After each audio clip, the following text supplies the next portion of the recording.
going to teach you how to put chlorine tablets into your floater. Now this is a floater. Turn it counterclockwise to open it. Now, you want to put up to 4 chlorine tablets since it's empty.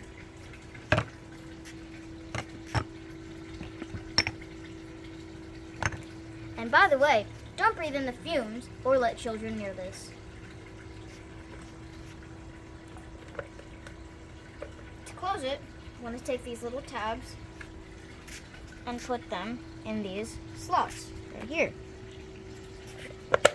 Close it, turn it counterclockwise.